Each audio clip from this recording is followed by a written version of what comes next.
Hello and welcome back to the Green Heart Wellbeing Podcast. I'm a couple of days late, but no surprise there if you've been following on recently. But there's reasons for that. Actually, Green Heart is starting to gain more traction, which is really lovely. But of course, that means that I'm busier. There's so much like back end, admin, meetings, it's great. But again, it reminds me of just how much there is when you start your own venture.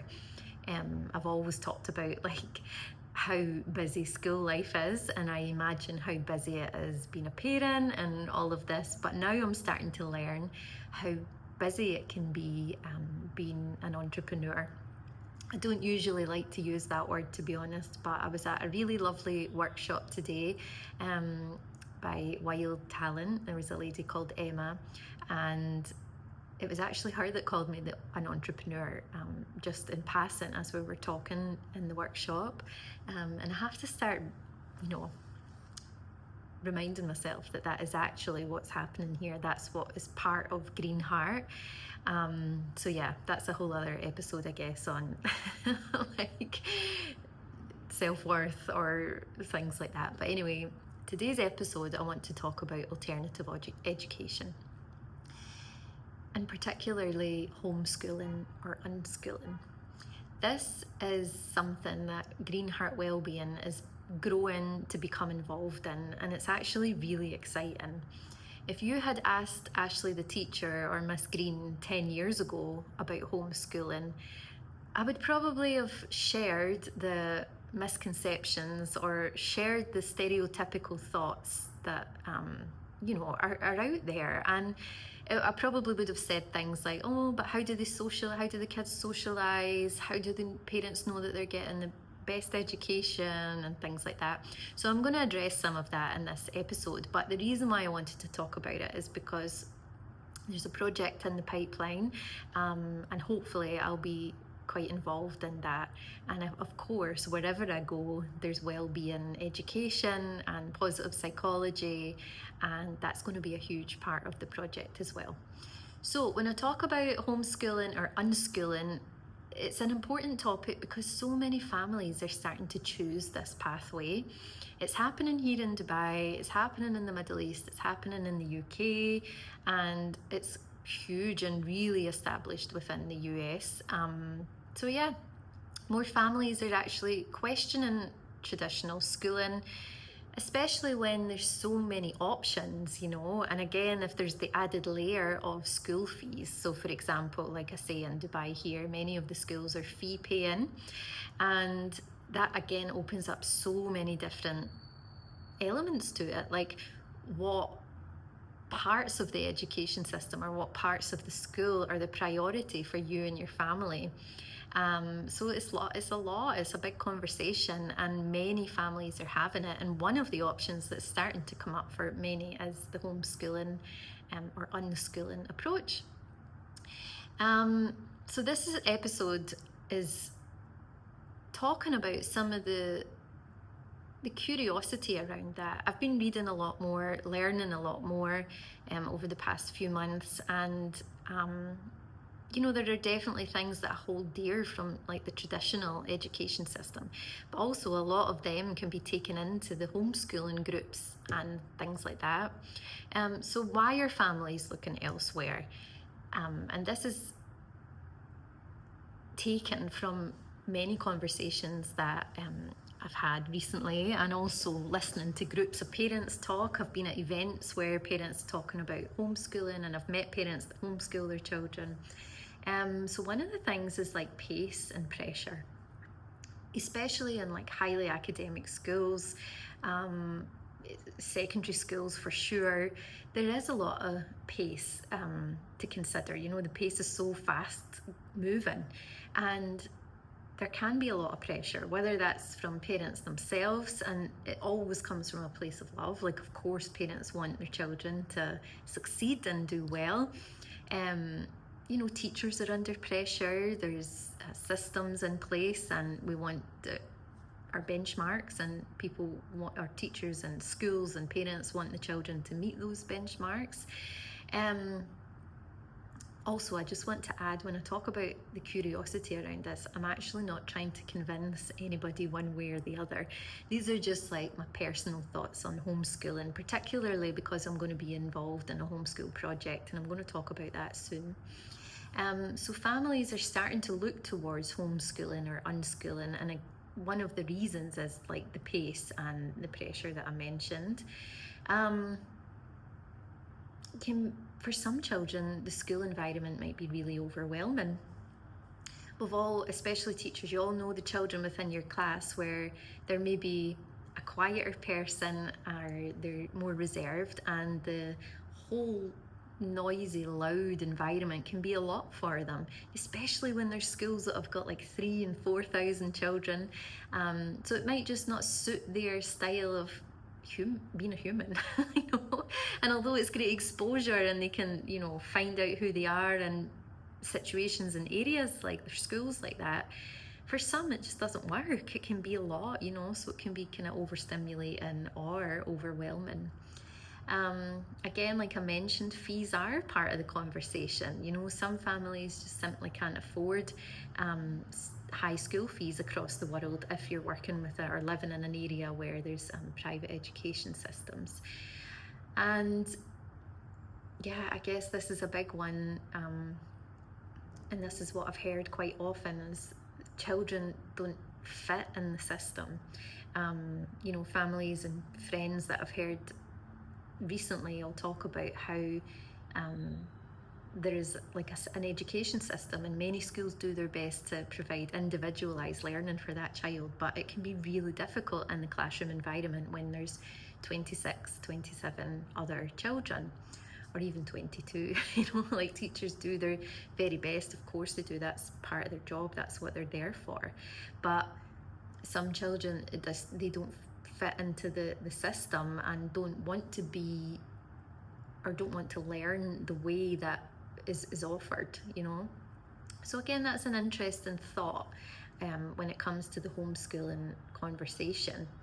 And also the biggest one that I've heard, and actually I'll link some YouTube videos so you can hear one of the parents speaking that I've recently been collaborating with, and they really beautifully talk about how children will go to school for the full day, they'll be busy doing all of their learning, and then when they come home, that's where there's like after school clubs and opportunities for the children to really pursue their interests and their passions, which might be art, or it could be sewing, whatever it is. But then they've got those clubs, and then after that it's like the family time. But that can also then be taken up with like, oh, it's time for dinner, time to get ready for bed, and then tomorrow start all over again. So there's this desire for like a more slower, more human-centered pace, and I can 100% vouch for this. And again, there are pitfalls to it, and I'll talk about that in a second. I've definitely talked about it in another episode. I have way more time to myself now. I'm not a mother, and now that I'm not in a classroom, I do have days to myself. The pitfalls are the financials at the moment, trying to build a business, but also earn from my own company to pay my own bills. That's a tricky place to be. But something that I talked about in the workshop this morning is part of the slower pace, and the what I believe is like the human pace, is I have time in the morning to get up, and I've started doing more yoga in the morning. I'll do a bit of meditation in the morning, a little bit of journaling, and then have my coffee, shower, take the dog out, and then my day starts, So I've actually got time to look after myself in ways that work before I start working. So I think people are starting to feel like they want that for their children. And even this morning, because the workshop was really early, I took the dog out for his walk at around 6 a.m. and I was seeing school buses pulling up to buildings, So there are children that are getting picked up really early, getting off to school, maybe doing a club before school starts, and then their day of learning starts. So some parents are starting to feel like they would like a different option. So what alternative education actually means, so when I talk about that, I'm meaning homeschool hubs. And if you look around in your local area or just Google it, you'll probably come across like Instagram groups or websites or information about homeschool hubs that are already around in the area that you live. There's definitely loads in Dubai, and I'm starting to learn more about them as I go. And also for Green Heart, it's a really nice opportunity to work with children during the day who are part of homeschool groups, so that I can offer like well-being workshops or well-being sessions as part of their education. Another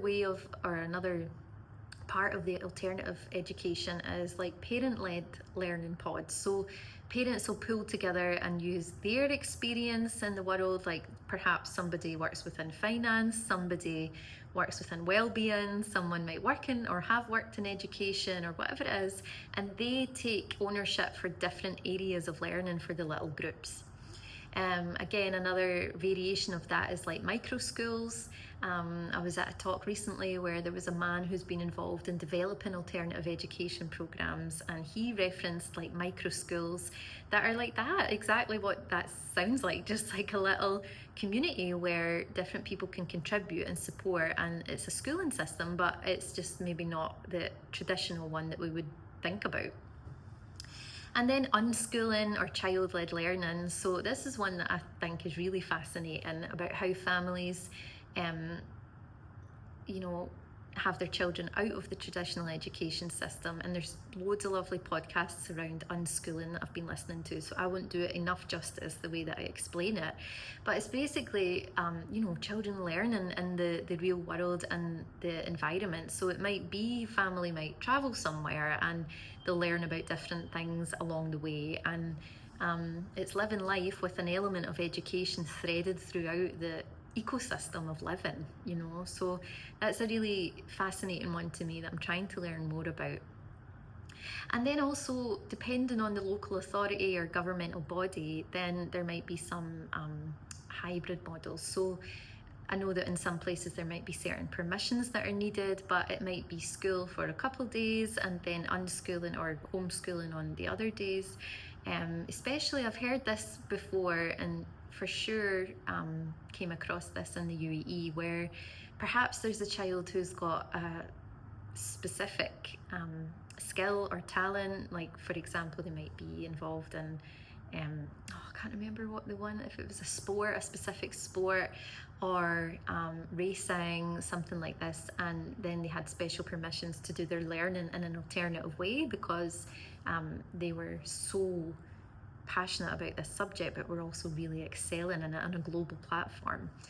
So that is becoming more accessible. That kind of system is becoming more accessible for many families. So just to kind of address some of the common misconceptions that I mentioned at the end, and as always, if you're watching on YouTube, I'm looking over to my notes on the side, and it's getting a bit dark outside because I'm recording this in the evening, so I'm sorry if the video quality seems a bit dull. I haven't put my lamps on yet. But yeah, common misconceptions is that they won't socialise. The children won't have access to as much social interactions as they would within traditional schooling. And I guess when homeschooling or the micro schools or however we looked at the different alternative educations, when they're done correctly, there actually is loads of opportunities for children to collaborate or meet each other and socialise, whether it's almost like arranged group play sessions, whether they visit different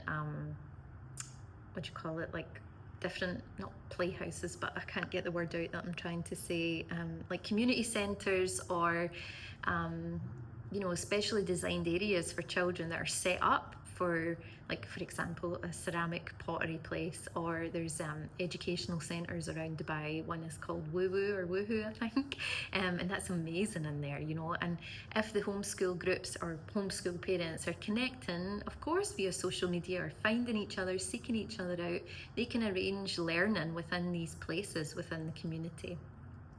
And they actually end up socialising with different age groups, which is really nice, because if you think about especially really big schools and traditional systems, they have to be logistically managed in such a way that year groups will go out with each other, and then there'll be a timetable, and for example then the next year group will come out on the pitch when it's their turn, due to spacing arrangements and things like that.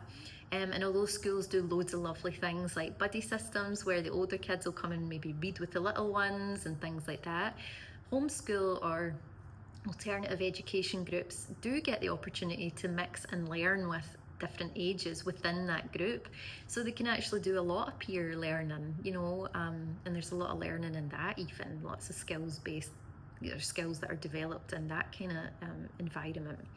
So there is a lot of socialise, and they also can socialise in a way with adults in the sense like when experts are brought in to work with the children, perhaps on something like financial literacy or whatever, the children then become they have agency in how they want to learn and how they want to question that person, so there can be prep done for that, and it's not a one-off, it's typical for them. So that's actually a really lovely element to it. There's a misconception that they won't learn what they need to learn, but again that's mitigated by standards such as again, local authority and government standards. If there's online schools that are accredited by the system or by the government or local authority, that the children can then sign up to that, and they're often more affordable. So although one of the big things for alternative education is parents don't want children to have as much access to technologies, so then they choose like an alternative pathway. And an online school sounds like what children will be sitting in front of the screen the whole time and just clicking through PowerPoints, but it's just one component of it. I think that effective alternative education, there will of course be a tech element of it. You might upload projects and stuff like that, but learning will certainly take place. And what I've found is many homeschool or unschooling families are well researched. It's not a decision that people tend to take lightly. So of course then there's a lot of learning planning that goes on for the children within that alternative system.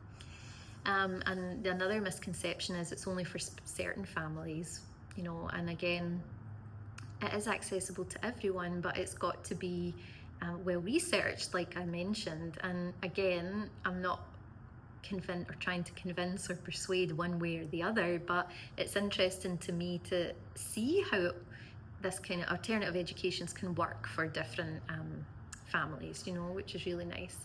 So in the reality, there are strong relationships, there's real world learning, deep engagement, and learning just happens differently, not less. I think even for myself, and this is like something again towards the end I'll talk about my involvement in the homeschool project. It's scary for me as the guide, because I have so many traditional teaching methodologies and habits and things that I use and that are my go-to learning. So for me it's also a learning experience, but what I've really came to know is that it's just learning, and it can be learning in a different context or learning in a different way. So of course everything that I do has the well-being cover around it. It's got the well-being layer. Everything is well-being threaded throughout. So what I'm really looking forward to when I become more involved with homeschool hubs or groups is having this well-being at the heart of it, and that's something I always tried to do in my classroom with the children that I worked with. I've seen it happen in so many schools. The well-being of the child is of course at the core of everything, but I feel like working with smaller groups out with the traditional education system, then I can embed and thread more of the stuff into their learning. It happens in schools just in a different way, so I'm really looking forward to being able to do explicit wellbeing teaching alongside implicit, and being part of the journey in a more in-depth way. I'm looking forward to autonomy and agency for the children. Child-led learning and child-initiated learning tends to kind of fizzle out towards the beginning of Key Stage 1, and although lots of schools make provisions now and they bridge the transition gap really well between year 1 and FS or foundation stage and nursery. I was a year 1 teacher for I think 8 or 9 years in total over my career, and it was hard. It's hard to make that transition because the curriculum are different, you know, within the British system anyway. But I think something that's really lovely about the alternative education systems is that child-initiated and project-based learning has more of a place, because there's more time and space, autonomy and agency around it, which is a lovely benefit. Okay, so my part of it is like, I'm not anti-school at all. You know, a lot of my work is still in schools. So I love being connected to education, and it's my whole adult work and life is in education. So it's hard for me even to step away from it, even if I wanted to. So I'm definitely not anti-school. I'm not, and I never would tell families what to choose or,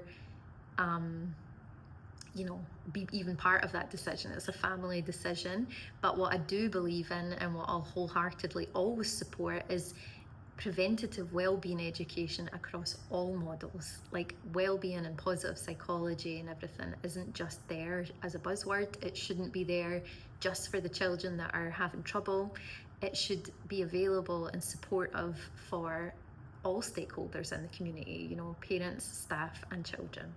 So that's where my real kind of passion obviously is, but that's where my angle is when it comes to alternative education. I feel like there is a lot of alternative education models that make space for well-being overall, you know, and there's room for it in every area, which to me is really lovely. So yeah, Green Heart fits alongside these emerging education spaces. Like, it's really nice to be able to bring this into the work that I'm about to do within homeschooling, the homeschooling world here. So yeah, the one thing I want to mention, and if you're interested in learning more about the homeschool project that I'm going to be involved in, feel free to get in touch. But also, it's called Raising Heart's Homeschool Hub, and my friend Kavita is going to be, it's her company, she's going to be managing it, and you can learn a lot about her. I'll tag her or put her socials in the notes. And then also we have a parent who is involved in creating the hub also, so she really believes in it for her children. I will be the founding guide for the project, so I haven't purposely not using the word teacher because it is going to look a bit different from the traditional teaching that I did before. But this community it's just really exciting, and it's lovely to hear the different approaches and the different families that are interested. It's lovely to hear about all the research, meet people who are involved in the alternative education areas. So the Homeschool Hub, Raising Hearts, will be launching pretty soon. And again, it's just going to be a really small community within the area. And I'm looking forward to being involved in that, because not only will I be able to support children and parents in the learning journey, but I'll also be learning a lot myself, and being trusted with that is really lovely. Sorry, my light went off there. Anyway, so just to close, a reminder, you know, I'm definitely not anti-school. I'm not trying to encourage or persuade, but I'm passionate about including well-being in all areas of education, and I'm excited to look at it as it unfolds and more deeply within alternative education spaces. So yeah, education doesn't have to be one size fits all. Very much like well-being, have to move away from the prescriptive, it's always been done this way, or this is what works, to here are different things that do work, pick and choose what works for you. And the question isn't, is school good or bad? The question isn't, is homeschooling good or bad? It's, what does the child need? What does the family need? What works best for them in terms of education and well-being? And it's really exciting to see the education space grow as, you know, the years go on. You look back 100 years what education looked like, and look how far it's come and developed, and it's really interesting to now see that kind of happen again. So anyway, get in touch if you'd like to learn any more about any of the things, and I'll link all the Raising Hearts Homeschool Hub things in the show notes. So thanks for listening, and be well.